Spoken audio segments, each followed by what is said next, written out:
If you woke up exhausted this morning, completely hating the sound of your alarm, it's not your fault. You are simply the latest victim of a 200-year-old economic experiment that forcefully reshaped human biology. Before the Industrial Revolution and the invention of the light bulb, no one slept for 8 hours straight. Instead, humanity practiced what scientists call biphasic sleep. People would go to bed near sundown, sleep for about 4 hours, and then wake up around midnight. This midnight period wasn't a mistake. It was called the watch. For 2 hours, entire villages would wake up. People would pray, smoke, write down their dreams, or even visit their neighbors. It was considered the most creative, peaceful, and clear-headed time of the day. Modern psychologists believe this intermediate wakefulness released prolactin, the hormone responsible for reducing stress and promoting a sense of peace.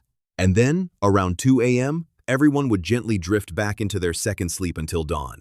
Your ancestors lived in perfect sync with the planet's natural cycles for thousands of years, until a new master arrived, demanding control over the dark. By the late 18th century, the quiet, dark rhythm of nature was shattered. It wasn't a gradual shift. It was a violent collision with steam, coal, and iron. The factory system was born, and with it, a brutal realization for early capitalists. Machines don't need to sleep. A loom doesn't get tired. A blast furnace doesn't need to rest. But the human beings operating them did. To maximize profits, these factories needed to run 24 hours a day, 7 days a week. And the traditional two-part sleep cycle was throwing a massive wrench into the industrial gears. Suddenly, waking up at midnight to chat, pray, or read was no longer a peaceful human ritual. The ruling class and industrial magnates rebranded it. They called it sinful laziness, a moral failing, and a waste of economic potential. Before this era, ordinary people didn't even care about minutes or seconds. Time was measured by the position of the sun, the church bells, or the changing of the seasons. If you were an hour late to help in the fields, it rarely mattered. But the factory demanded absolute synchronization. Human time was commodified. It was chopped up into billable hours and strict shifts. Efficiency experts argued that workers must condense their sleep into one single artificial, compressed block. You were expected to function like the machines you operated, shut down instantly, recharge for exactly 8 hours, and reboot the moment the factory whistle blew.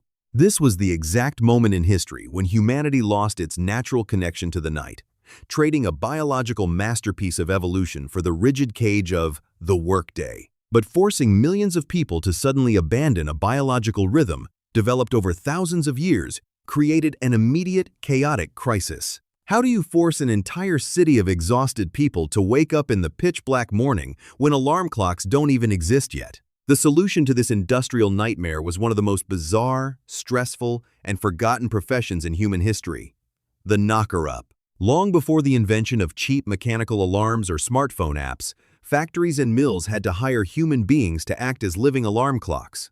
For a few pence a week, these professional wakers would roam the dark, cobblestone streets of industrial towns like Manchester and London, long before the sun ever rose. They carried long, heavy bamboo poles to reach the windows of the upper floors, where the working-class families slept. And they wouldn't just tap once and leave. The rule of the trade was strict: no face, no pay. They had to tap code-like rhythms on the glass until the exhausted worker crawled out of bed and physically showed their face at the window to prove they were conscious. In other neighborhoods, the wakers used even more aggressive tactics. The legendary Mary Smith, who became a minor celebrity in East London, preferred a pea-shooter. She would fill her mouth with hard, dry green peas and blast them at the windows of sleeping workers with sniper-like precision, leaving a rain of vegetables on the pavement below. Imagine the psychological toll of this era.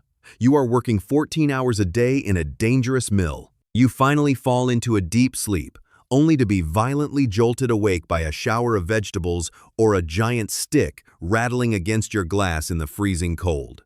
But this bizarre profession created a hilarious, mind-bending logical paradox, a loop in the industrial matrix that no one could quite solve. If the entire city is dead asleep, who knocks for the knocker-up? Who wakes the human alarm clock? Usually, it was a fragile human chain. Night watchmen, who worked the lonely graveyard shifts, would wake the first group of knocker-ups. Those knocker-ups would then fan out to wake the next tier, who would finally wake the rest of the working world. It was a literal human pyramid of sleep deprivation. Eventually, the industrial machine evolved. Human alarm clocks faded away into history, replaced by cheap, mass-produced mechanical gears, and eventually, the digital beeps of the late 20th century. Today, we have successfully removed the bamboo poles and the pea-shooters from our streets, but we replace them with something much more invasive. A tiny, vibrating piece of glowing glass that we voluntarily place right next to our heads. And to cope with this, we invented the snooze button.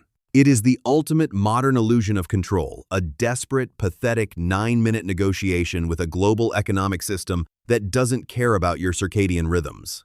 But here is the tragic punchline of the entire industrial experiment. While our technology changed at lightning speed, our biology never did. Your DNA doesn't know what a 9 to 5 is. In fact, sleep scientists have discovered that the genetic split between early birds and night owls isn't a modern flaw. It's an evolutionary survival mechanism. In ancient tribes, someone needed to be awake early, and someone needed to guard the fire late at night. But capitalism forces everyone into the exact same mold. That crushing wave of exhaustion you feel every single day around 2 p.m., that isn't a sign that you are lazy. That is the ghost of your ancestral biology, trying to pull you into the natural gap between your first and second sleep. We brute force our way through this daily biological conflict. We substitute natural circadian rhythms with chemical warfare, flooding our brain receptors with caffeine just to survive a schedule designed for 19th century English iron factories. The next time you wake up feeling completely broken, remember, you are not the problem.